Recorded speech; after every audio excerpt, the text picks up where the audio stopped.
place for others of us. We are so excited. I've heard, thank you for so many that have just waved but have stopped and said hello, mentioned little things.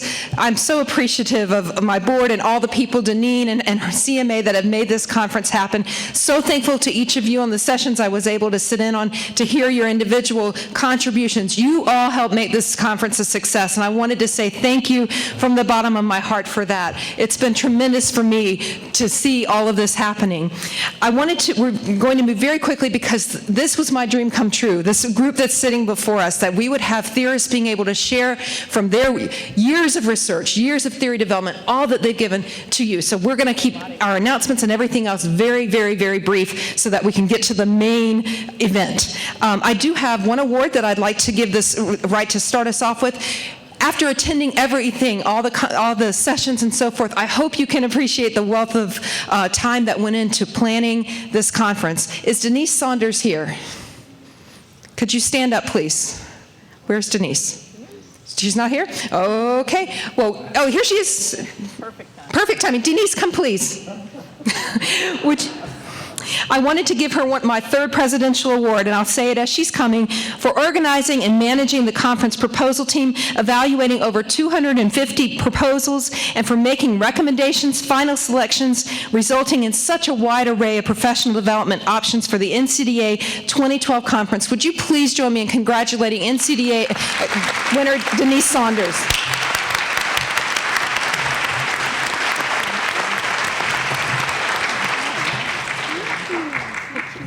And now, as I said, this has been my dream, but in the interest of time, I'm turning it over to our dream moderator, Dr. Skip Niles. Look at him looking around, to let him begin our session. Thank you, Skip. Thanks very much. Thanks very much, Deb, and welcome. And I congratulate you on your wisdom for staying for this final session to hear what this very impressive panel has to say about their work and the field of career development. We have limited time, so I'll keep my introductions brief. Dr. Joe Johnston. Joe, okay. Joe Johnston is the director of the Career Center at the University of Missouri and professor of counseling psychology. He's been at the University of Missouri for 47 years. Okay. He's a I just want to sit with that for a second, Joe. That's quite impressive. That's quite impressive. He was a close friend of John Holland. And he's designed the Career Center around Holland's hexagon. And John Holland would make annual visits to the University of Missouri and confer with Joe. And it really helped to influence the use of Holland's research and Holland's ideas into the career research that was conducted and is being conducted at the University of Missouri, where, by the way, Holland's papers currently reside. Joe's had a number of publications. You're probably familiar with his co-authored book on career counseling, process, issues, and techniques, which has been translated into 4 languages. And this is my first time meeting Joe this morning, and it's nice to meet you, Joe. And when I asked some people to describe Joe, they talked about his positive impact, his positive approach to career development, his deep passion for our field, and his commitment to providing career services beyond the traditional walls of a university setting. For instance, he has projects going on with farmers in Missouri to provide career services and help assistance to them. So welcome, Joe. Thank you. Another panelist here is Dr. Gail Hackett. Gail is professor of counseling and educational psychology and Executive Vice Chancellor and Provost at the University of Missouri, Kansas City. Prior to joining UMKC, she was a professor of counseling and counseling psychology, Vice Provost and founding Dean of the University College at Arizona State University. Gail received her PhD from Pennsylvania State University in counseling psychology, and she's been on the faculty at Ohio State University and the University of California, Santa Barbara. One quick story about Gail. When I was looking at master's programs, one program I applied to was at Ohio State. And the students were very well organized in helping us interviewees feel less anxious. But at one point during the day, they said, "Have you met with Dr. Hackett yet?" I said, "No, I haven't had that." So they were preparing me for how tough she would be for the interview and so forth. And then when I came out of the interview with Dr. Hackett, they said, "How did it go?" I said, "Well, it was fine. She was challenging, but she was very good to talk with and so forth. And so it's a pleasure to have her on our panel as well. Dr. John Krumboltz is a professor of education psychology at Stanford University. He's a fellow of the American Psychological Association and the American Association for the Advancement of Science. And his PhD in educational psychology and counseling is from the University of Minnesota. John has worked as a school counselor, an algebra teacher, a research psychologist for the for the U.S. Air Force, and taught educational psychology at Michigan State prior to going to Stanford. As all of our panelists, John has received a long list of rewards, and we look forward to hearing from John as well. Welcome, John. Dr. Janet Lenz. Oh, I have one story to tell about John. In 2004, I was at the IAEVG conference in Bern, Switzerland, and they had a dinner one night, and I was seated at a table with Jane Goodman and Mark Savickas and Richard Young, and I was seated next to you, John. And at one point during the dinner, a young person came up to me and said, "Are you Spencer Niles?" And I said, "Yes." And immediately you think, oh, well, obviously this person has maybe read one of my articles or read one of my books or was going to comment on a journal or something like that. So I was getting ready for that kind of question. And her next comment was, "Could you introduce me to John Krumboltz?" And I did. And Janet Lenz. Janet, welcome. Janet is a faculty member in the Educational Psychology and Learning Systems Department and the Psychological and Counseling Services Program at Florida State University. She coordinates Florida State University's CACREP accredited master's program in career counseling, and she also serves as FSU's Career Center's program director for instruction, research, and evaluation. You get in the flavor here that these people do a lot of things. They're very active, and Janet has been a primary author of the cognitive information processing model, and she's worked with Holland's theory and a number of publications. All of these people have received many, many awards. One thing I want to say about Janet before we get to the questions, I've not had the chance to ever thank her publicly for taking over the presidency in 2004 when I was president and my mother died on the eve of the beginning of the conference. Janet stepped in for me and did a fantastic job. So Janet, thank you very much for that. So, questions. All right. Let's see.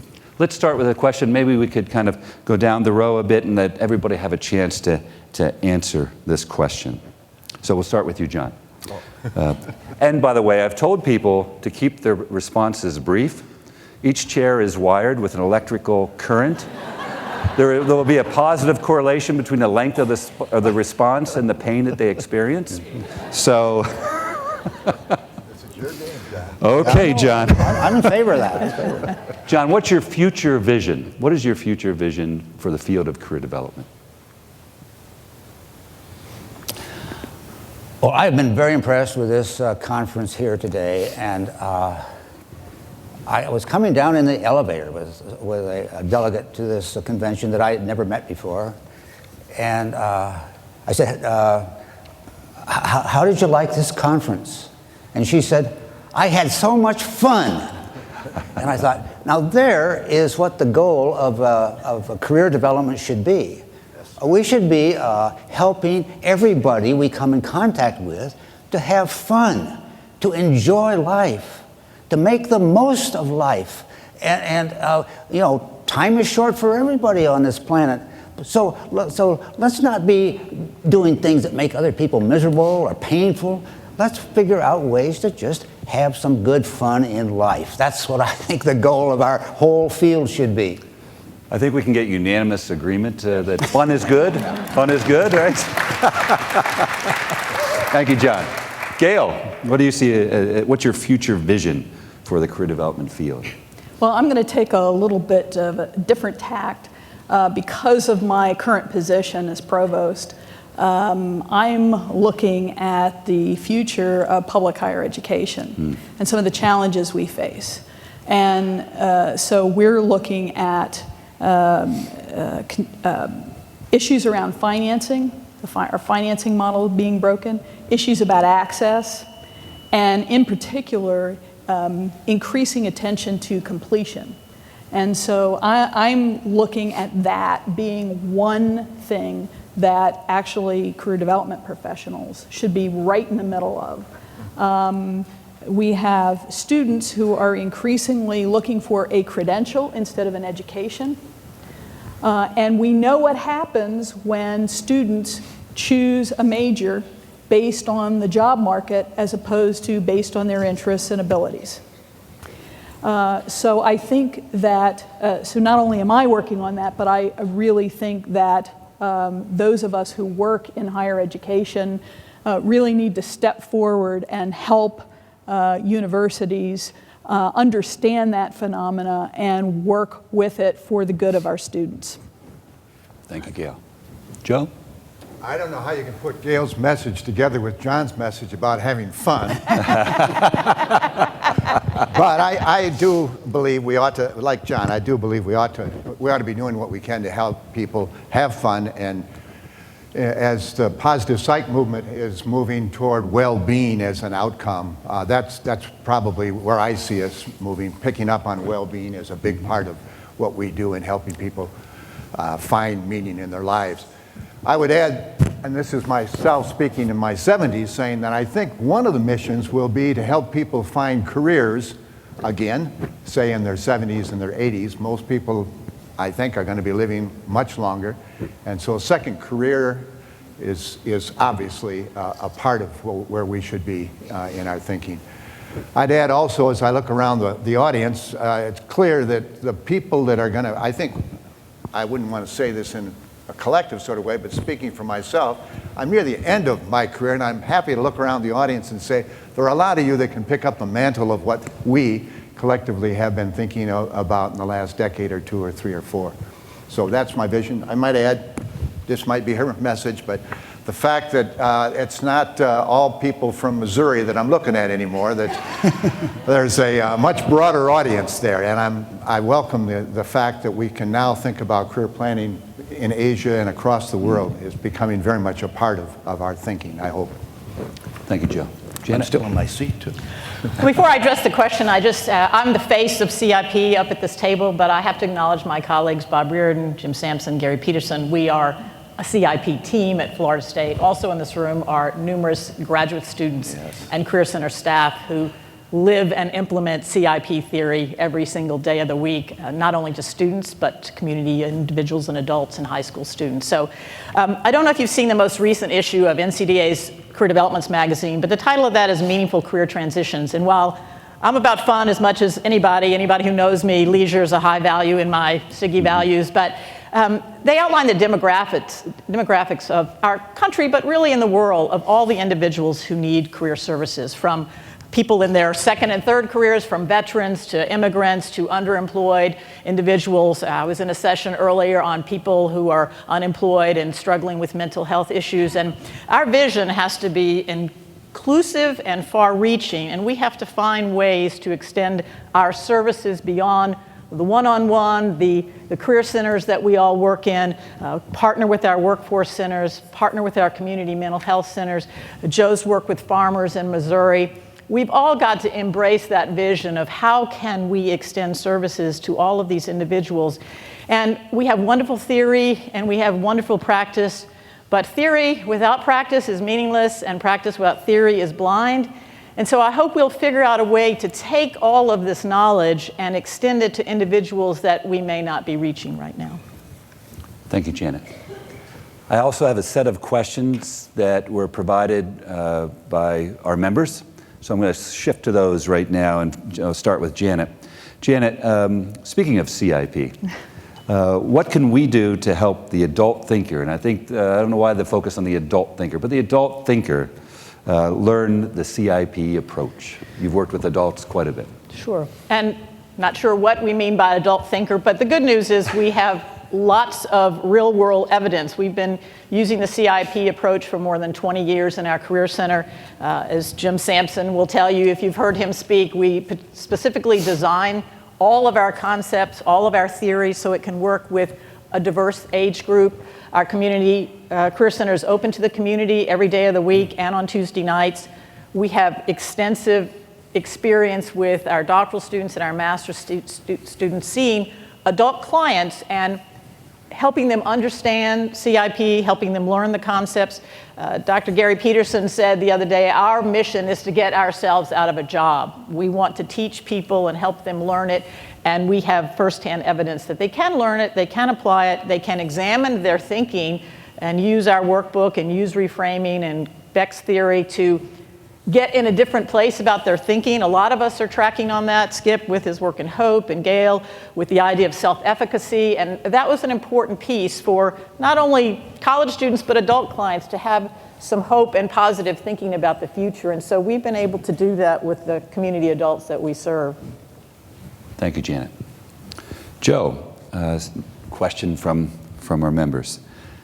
How can we adapt Holland's 20th century RIASEC model and his related assessment instruments to the 21st century global economy model?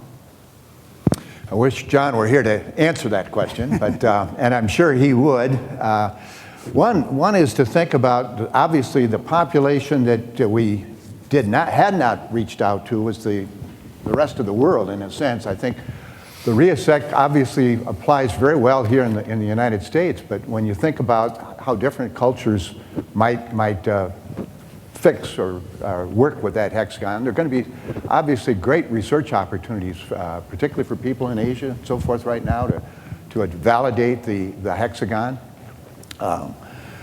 As I said earlier, I'm also intrigued with the fact, what happens if you don't have the option to go for the work that is the best fit, as Holland would put it? Well, the theory needs a little tweaking to kind of be able to account for that. What do we do when our first choices are not available, or it's more important for us to stay located where we are, and that means opportunity may not be as broad as the theory would suggest a direction for us. That would be my first off-the-cuff response. Thanks, Joe. Gail, what are 2 or 3 strategies you would recommend to us as practitioners for translating social cognitive career theory to practice? Well, first of all, when Nancy Betts and I originally proposed that Bandura's self-efficacy theory be applied to the career domain, we were looking at women's career development, and one point is that career self-efficacy is central to social cognitive career theory. The two are simply a progression in Bandura's thinking. Sometimes people think of those two as distinct. They really are not. And self-efficacy is really central to social cognitive career theory. But when we originally proposed self-efficacy theory as applicable to the career area, we were attracted to it not only for its explanatory value, but also because it had very strong implications for intervention. And at the heart of both the original self-efficacy theory and social cognitive career theory were sources of efficacy information, how one changed unrealistically low efficacy in areas where someone might have talents. So that really is one area that career counselors may think about when they identify areas where a client or clients may have talents. And what usually happens is that people only focus on one of the sources of efficacy information, verbal encouragement or social persuasion, instead of some of the more powerful sources of efficacy information, performance accomplishments, modeling and observational learning, as well as decreasing physiological arousal. So that's one area, looking at the whole complement of sources of efficacy information to enhance, to increase, to make more realistic efficacy expectations. Another implication of the model is that interest can change as efficacy develops. And this is something that we've demonstrated experimentally. And so not thinking of interests as necessarily fixed, but when some of your clients may not be expressing interest in an area in which they've never had experiences, getting those individuals to have some experiences that could include performance accomplishments that may end up enhancing efficacy and therefore developing interests would be another one. Good. Thank you very much, Gail. John, Freud noted that one of life's major challenges is learning to tolerate ambiguity.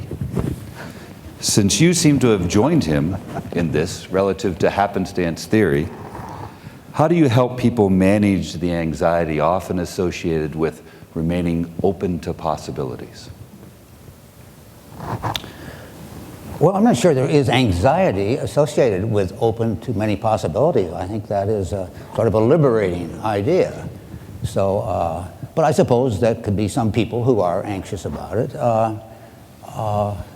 You know, but I have a saying that I say to clients these days, and when they say, well, I'm afraid to take some kind of action. And my response is, do it anyway. Do it anyway. Well, yeah, but I don't know how to do it. Do it anyway.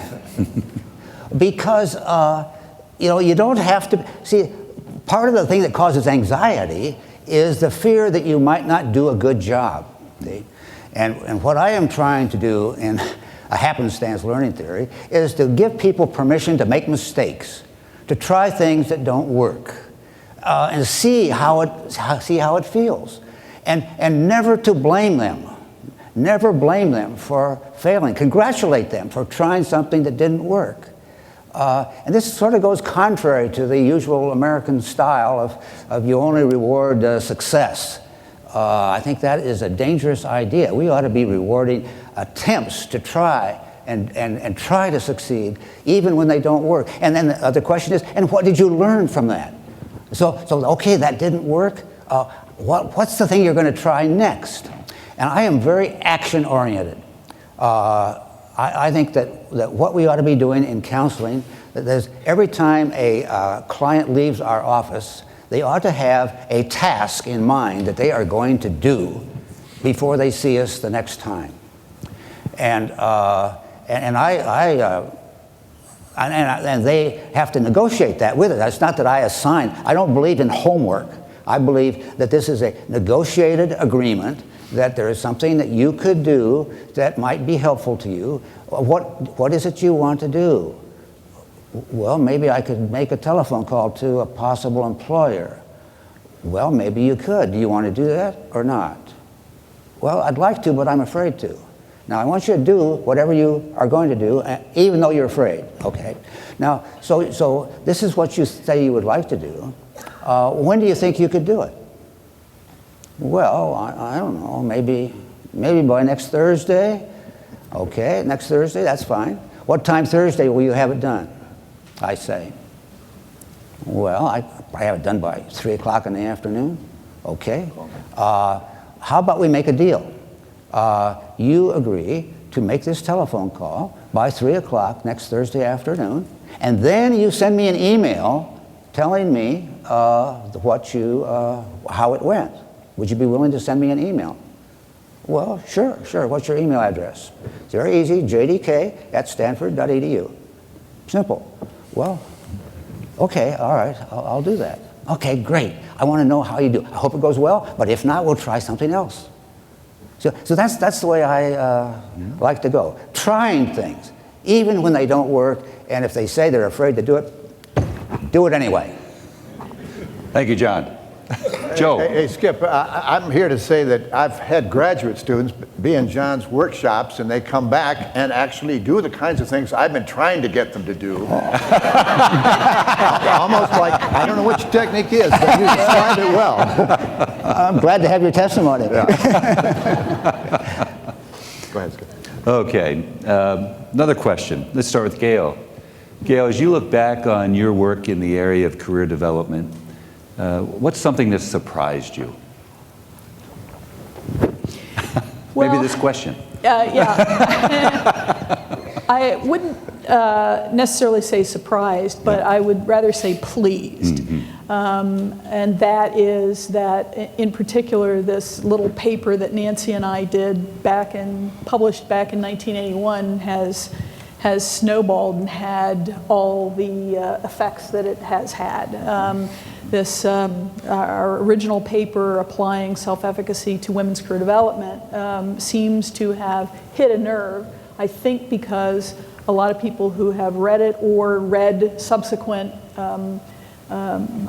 work that came after have resonated either personally or have seen clients who they have seen experience some of what we have talked about. And so it's very, it was amazing, it has been amazing to see how that has blossomed and grown and expanded over the years.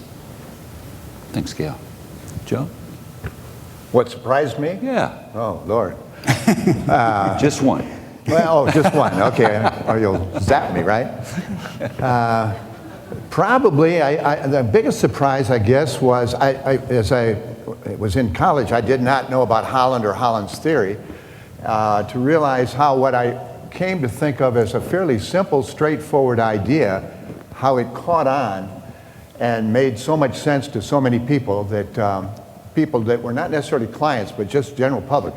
I always felt you could talk to your siblings or your parents and whatnot, and they understood that. They came away thinking, oh, that's what you mean by career planning.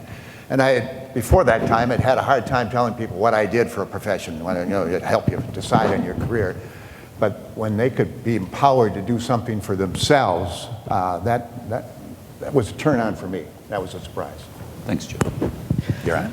Okay, I don't know about surprise so much, but as we look towards Boston and the 100th anniversary of NCDA, and we revisit Frank Parsons and many other individuals that work with him, the fact that some of our core concepts are still as important today. When we talk about self-knowledge, whether we're talking about storytelling or the self-directed search, we still really need to understand who our clients are and where their lives have brought them and where they want to go. There's still this challenge with option knowledge. I think this is less surprising and more worrisome. We use the self-directed search. We love that. We use ONET. We use our other tools. But it's the challenge is getting into our clients' heads all the options that could possibly exist for them and help them think about how to explore those options. There's still a need for that, even though they're going to stumble onto new ones in the happenstance process and over the course of their life. They're still faced with immediate choices. In our university, it says on the website, entering students are encouraged to declare their major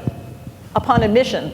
Students aren't ready to do that. Adults at a job expo in the city who have been desperately unemployed need to walk into that job expo and say, what options am I going to pursue here? Which corporate organizations am I going to talk to at this job fair? So those core concepts, we're still working with those. We still need those, helping people move forward in this process and deal with their thinking and feeling that's impacting that. So it's not a surprise, but it's reassuring that those core things still are a bedrock of our profession, even though we have new exciting technology and tools and even simpler things to use in exploring that. And so I take some comfort in that, but excited about how we can extend that to populations that we aren't currently reaching. It worries me every day, even our little small career center in Tallahassee, and it's not so small.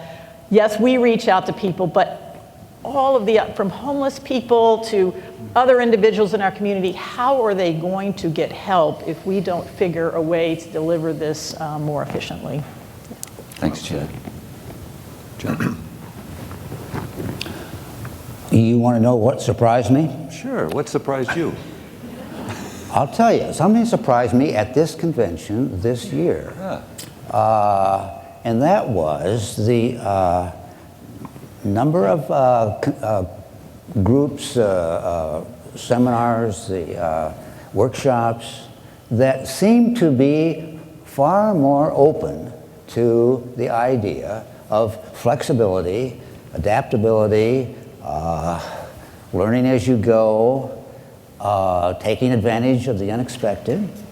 Whereas, if we think back to Frank Parsons, as Janet has mentioned, we sort of got started on a notion that our job was to help people declare an occupational goal, to make a decision about what they are going to do in the future. And it was making that decision, you see, that was the evidence of success. And any time a counselor couldn't help somebody reach a decision, the counselor was considered a failure.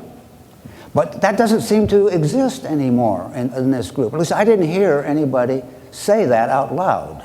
Many people are still thinking that.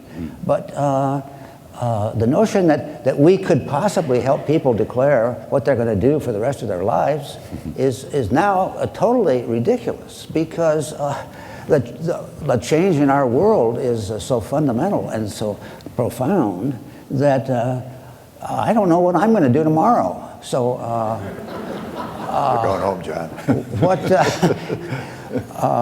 So to have a plan for your whole life to me is absolutely absurd, and we shouldn't even be trying to do it. And what surprised me was how far we have come away from the Frank Parson model and toward the idea of flexibility, adaptability, and open-mindedness about the future, and willingness to take risks. So I just am very pleased and surprised at all that. Thank you. Gail, social cognitive career theory has had such an important impact on our field, and it's really extended theories, I think, to many populations that maybe weren't so much a focus of pre-existing theories. What do you see next for social cognitive career theory? Where would you like it to move in terms of its focus and evolution? Well, before I answer that, I would like to say, if it isn't already obvious, I wanted to say that I feel the need to say that I think all 4 theories that are represented here are very compatible, and I think what you are hearing us say is that as career counselors, certainly I would draw from any of the perspectives here, and I think all of the perspectives that a career counselor has to have, all of these perspectives in their toolkit, so to speak, to know when to draw from different perspectives to help work with clients. The cognitive information processing perspective to help with how clients process information, how clients make decisions, obviously Holland's theory for content. And John, I recall you at some point way back calling your happenstance theory serendipity, the theory of serendipity. Am I not remembering that right? Well, I think I did write an article about serendipity, right? yes. And then, yes. But happenstance sounds better. You like it better? Yeah, I think so. Well, then that's what I'll use in the future. This is how I theory learned from evolves. feedback. I was just wondering about the evolution of that. They mean the same thing. Yeah, right. But anyway, back to the question. My co-authors, so Nancy Betts is working with Fred Borgen and Lenore Harmon on the skills confidence inventory that's a companion to the Strong. Bob Lent and Steve Brown are really getting into work satisfaction and some other areas. I am really looking at barriers and facilitators. I've been doing some research that's been funded by NSF, been doing research with Nadja Fuad, and it's really interesting because in Bandura's formulation, strong efficacy helps one overcome barriers and persist in the face of obstacles. And yet there is developing literature looking at barriers to career pursuits. And so trying to figure out these issues of career barriers and how much is the barrier, how much is strong efficacy, and how all this plays out. is something that's kind of fascinating to me right now. So in terms of where social cognitive career theory ought to be going, I would not presume to dictate that, but I would not presume to dictate. Okay, fair enough. Joe, you alluded to that a bit previously, your notion of Holland's theory and some directions it might move. Do you have some other ideas that you'd like to share with us? Well, yeah. First, I'd say, and I think if there were a variety of things that I admired about John Holland, but one that he did was to find young people that he would go to a conference and find young people who identified with his idea, the hexagon or some variation of that, and then he would support you in any way he could. If it was financial that you needed to kind of, what I want to point out is we need a Holland. It's not me.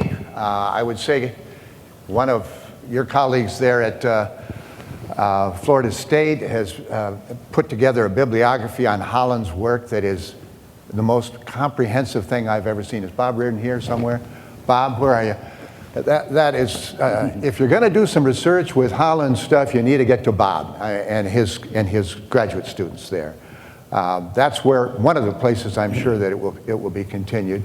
I should also mention that Holland left all of his, as you said, Skip, left all of his papers, 45 boxes full of them, in a library there in Columbia. So if you have an interest in doing research in any way with the theory, I certainly would be hoping I could get you into that. I think it's also online, so if you want to see what's there, you can do it that way. But if you want to come actually visit us in Columbia, I invite you. And particularly, if somebody wants to do a doctoral research on some aspect of the theory, I think I can speak for a lot of people at Florida State. We certainly would support that kind of research. But as I say, I'm not looking at these two, but I'm looking at the other two at the table and our age and what it is, what career planning going to be for this great majority that's soon to be in their 70s and 80s and so forth. And how can this theory be adapted in some way to be meaningful to us? Most of us have gone through a career. Most of us, myself, I was very fortunate to have a good fit, accidentally have a good fit, happenstance, John, Yep. and I ended up in a job that I just love. Well, it's only been 47 years. Yeah, so. right. Well, maybe something's going to turn soon. But I guess I'm a living example of retirement is something doesn't happen at 65 as we thought way back when, and a lot of you will be healthy for well into your 90s, and what's career planning going to be for that? When you're no longer thinking about whether or not you have enough money to, quote, live, where's the meaning going to be? And I'd like to see the focus more so on that kind of thing. Or as John put it, how are we going to have fun in the rest of our lives? Okay. Thanks, Joe. Janet. I would say with CIP theory, one area goes to Gail's point of connecting with other theories. We've done a lot of research at Florida State looking at CIP theory and Holland's secondary constructs and have found some interesting results there. We had an excellent dissertation that looked at social cognitive career theory and CIP theory and found what they uniquely captured and what we uniquely captured, and I think we'll want to continue to do that. We've extended our research into looking at career issues and mental health, personal issues, and had a recent excellent study with actual clients and looking at depression and hopelessness in clients coming into our center. So I think we're going to extend that line of work. We have 2 doctoral students looking at family factors, contextual factors. We use a tool called the decision space worksheet that quickly captures complexity factors in individuals' lives. It's free, it's easy, and so it's important to, as many theories have identified, to continue to look at that context and family relationships. Dr. Peterson has been working with an individual who's really incorporating spirituality. We've also done some work on calling and how it connects to other career concepts in our theory. Many of us have identified how barriers and attitudes, and in our case, negative thinking, impact career problem solving and decision making. I don't think we know enough about how to work on that. Beck gave us a good theory for that. We have a workbook to work on negative thinking, but it is a time-consuming, it's a complex task. When I talk to our students, I say, why do we still have career counselors? Because we have assessments online, we have occupational information, we have decision-making models. And the reason we still have counselors and career counselors is that the heavy work that's involved in unpacking the barriers and the sense of hopelessness and the sense that if I've been unemployed 21 weeks, how am I going to find employment?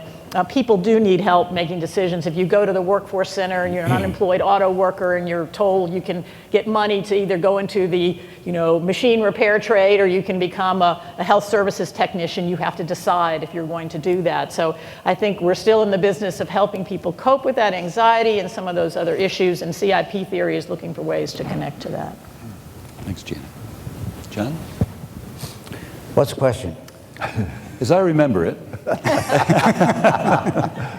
it was, what's next for your theory? Where do you see it evolving to? I know it's tough to predict even tomorrow. Well, okay. But if it were up to you today, right now, to say this is what's next, do you have a sense of what that might be? Well, yes, I do. I think that research is necessary to advance, to test our assumptions about things. And I think that we ought to be doing research to test various assumptions about what works. See? And one of the things that we really need is some research on whether career development activities are effective. See, we have to. This world is a jungle, and we have to justify our existence in this jungle by showing that we are effective in doing something good, see? Now, I once went to a conference where some speaker from Belgium, I think it was advocating that career development specialists should prove that their work is reducing the unemployment rate in their country. And I said, that's ridiculous. We can't reduce the unemployment rate in a country by our work. That's not the way you measure our outcome. Well, he said, well, that's the only thing that will convince people to give you money. You've got to produce some results. See, well, I agree we need to produce some results, but not the unemployment rate. What we need to do is to produce results with people that we work with, see? Now, one of my important ideas, I told you about how I help people formulate some action that they're going to take, and then I follow up with them and ask them to send me an email about how it worked. Okay, now, I think this is a thing that we could all be doing, see? And we ought to be accumulating these stories of what people did that was successful. And if we have enough examples of it, we can combine them and sort of group them together and sort of make a case for certain kinds of outcomes that are desirable, that everyone says are good things to have happen. And so in a sense, we could all be researchers. Every time you have a client, and the client walks out the door with some task that they agree to do and inform you about it, you can file their report into a special folder on your computer called evidence, or whatever you want to call it, and that's going to be the beginning of a way to accumulate a way of proving that what we do has effects on people's behavior. See, and that's just my current idea, and I'm willing to change it in a minute if somebody has a better idea. Okay, John. Thank you, John. Last question. So you've each been mentors to countless numbers of professionals and students and so forth across your careers. What advice do you have for us today as we each seek to do what we do more effectively and to make an impact in our own ways, in our own settings? What's a word of advice for us? Gail? As a provost, you're giving advice all the time, right? Actually, no, you don't. Oh, is that, well, see, I'm not a provost. You What do don't I know? give anybody advice. I would say to the researchers in the audience, especially the young researchers, I would say focus on what's important. Focus on what's important. Don't worry about doing what's trendy, doing what other people tell you ought to do. Focus on what you know is important. Thank you. And I'd add it, what you believe in. Yes, Yeah. yes. Yeah. I would say there's no need to bash or throw out what we've developed as a field. I think there's room in the tent for all of it, kind of like a political party. I think there's value and worth and truth and all of that. One of the things Rich Feller taught me years ago when he was mentoring me before I became president was he reached out to so many different fields to learn things. If you've ever been on any of his websites, and I don't know how much he's keeping them up now, but reading outside of our field. One of my favorite magazines to read is Fast Company because it gets me outside of our traditional work. But having said that, we produce a lot of information and literature and research and guidelines for practice, and really taking the time to actually try that out and do something different and see how something new might work. And then finally, just again, my earlier message about how can what you're doing extend to individuals who may not be receiving career services. And when I say career services, Daniel, our speaker earlier, made an important point that I would just like to end on, and he said, find something worth doing. And what I make that mean is that could be anywhere in your life. That could be volunteering at the Boys and Girls Club, that could be coaching Little League, or that could be a hard-charging, high-flying, paid employment. But just reminding ourselves to help the individuals that we encounter to find something worth doing. Thank you, Janet. John? Well, the advice I would say would be, I would actually agree with what my colleagues up here have said. I think we should be doing things that are important is good. I mean, you don't want to waste your time doing something that's not important. Now, I'm a tennis player, okay? Now, what do tennis players do?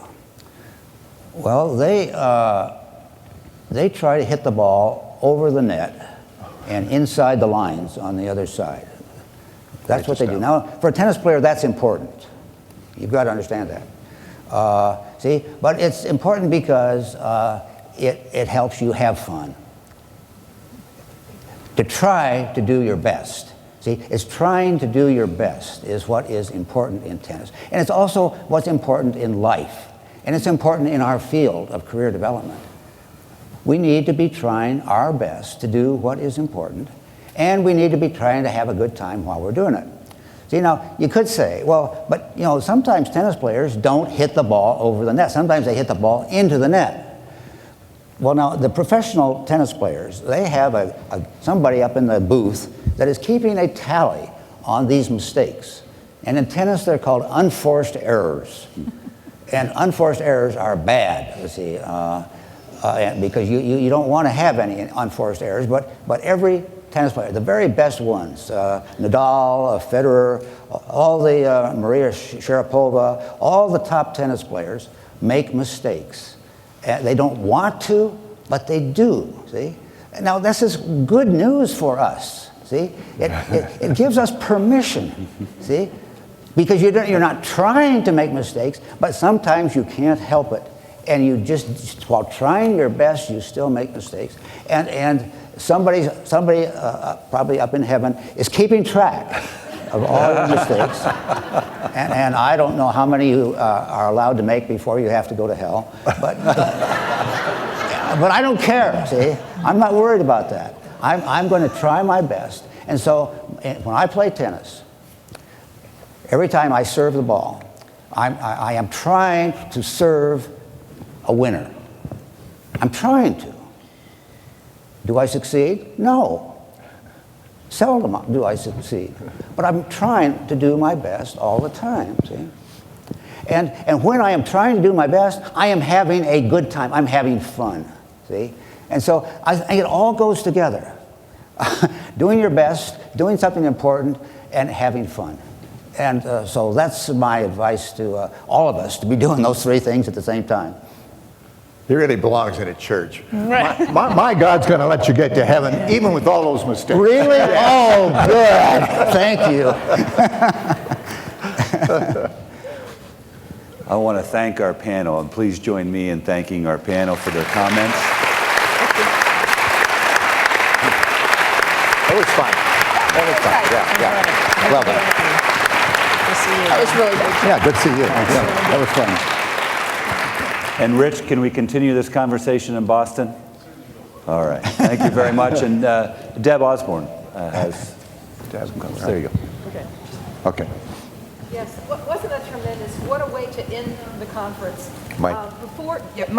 There it is. What a way to end the conference. Thank you so much. Personally, this was my dream. Building on the dream, this was my dream. Now you know some of the theorists personally. You know, you've gotten to hear from their heart about their theory, about the future and so forth. It's so important to see the practical application of theory into practice. And again, thank you for that. Before we end out, there's two things I want to do. I want to give one more presidential award for this person, for endless support and encouragement, for asking tough questions, providing alternative point of views, for his humility and openness for feedback, for long-term vision and strategic planning for NCDA's future. As Rich Feller comes up to receive the gavel, I also want to give him my final presidential award for all around just being there. Would you please applaud next year's president, Dr. Rich Feller.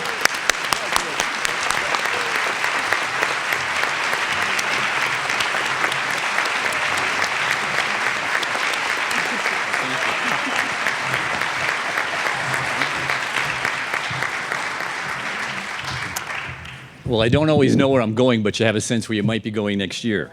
I want to do four things. I want to talk about Deb Osborne for a minute. I want to talk about Boston 13. I want to talk about October 5th and 6th, and I want to clap differently. The board gave Deb a card to say thank you to her because of the remarkable person she is and the gift she gave us and the sacrifices she made. And it said, Deb, you're a person who really risks because it's about risking more than others think is safe. And we saw evidence of that. Thank you. That you care more than others, that it's wise that you do that. And that you dream more than others think is practical, and you do that. And that you expect more than others think is possible, and this is an example of what occurred here at this conference because of you. So thank you very much.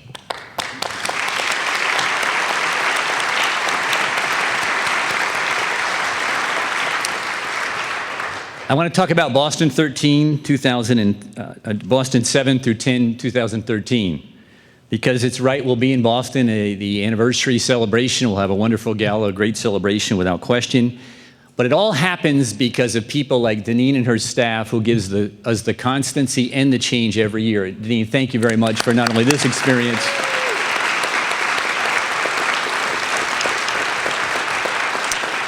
CMA is our management organization that keeps us firm, solid, and everything works because of them as we come and go as presidents, and it's because of Deneen's leadership that happens. I also want you to know that it's a direct ride from the airport using the T to about 50 yards away from the entrance of the hotel. We've made it easy because Deneen has found a place called the Western Waterfront that is wonderful, close to the water. You're going to have a great time in Boston. If you've not been to Boston and I've lived there, I think it's the second or third greatest city in the world. So please find that to be an experience you're going to stretch with. As Janet said, stretch a little bit. Come to Boston. I think you'll find it a great conference, but we'll stretch you as well. I also want to talk about there'll be some amazing keynoters, featured speakers, and sessions and PDIs that will feature on some key things. Certainly our history, because we want to honor our histories we've talked about. We certainly want to talk a whole lot about hope, of a time that we all need to foster hope, promote hope, and spread hope. And when you think about the people you go home to work with, if they have some sense of goal, whether it's short-term or long, and they find some resources to bring that together, they find hope. We are hope givers. We're wantologists. We want to know what people want. We want to spread hope, and we'll talk a whole lot about hope. And we'll also talk about social justice, because it's where our roots come from. It's a time to talk about it. It's a time to honor people. Angela's speech to me was paramount to why we were here. And she reminded me, Rich, that if you get to eat pie, don't forget that people just have to eat.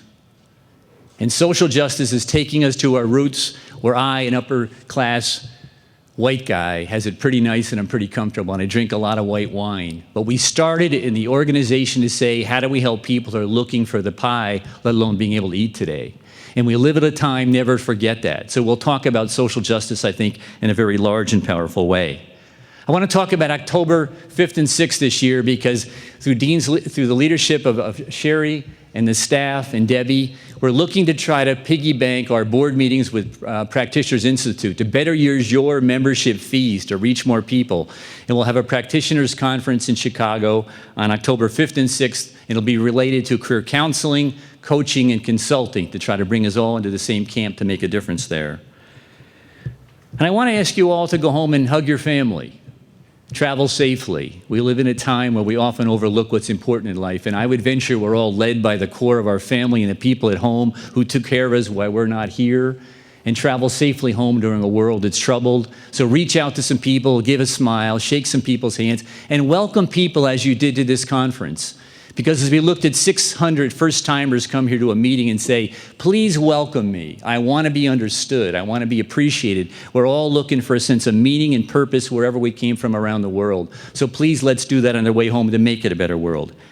And I want to teach you all to recognize this was a great convention, a good conference, a good people. Would you all please clap for me?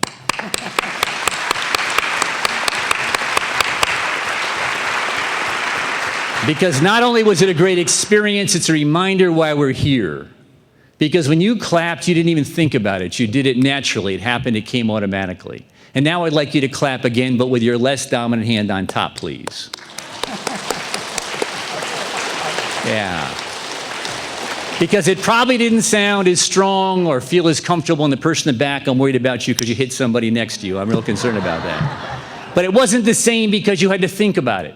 Because some new cognition had to come into your head and you almost had to cover your ears so it didn't get out. Because you come to a conference to learn something new, to get a new insight, to get some way to conceive something different, to conceptualize it differently. And then we often clap differently for a little while and we go back to the same habits when we go back home. Because we only change when we practice that behavior over and over and over again and we take home the good messages we got and we do it differently. And then the reason we listen to an insight or come to a conference or find something is new is because we trust the person who's saying it to us. And of all the good work we do, if you don't trust the person you're working with and can instill trust, there's little chance they're going to listen to that new insight you have. So may you all go home, be safe. Please think of Boston. Please think of October coming to Chicago. And may you all clap very nicely for yourself. Thank you very much.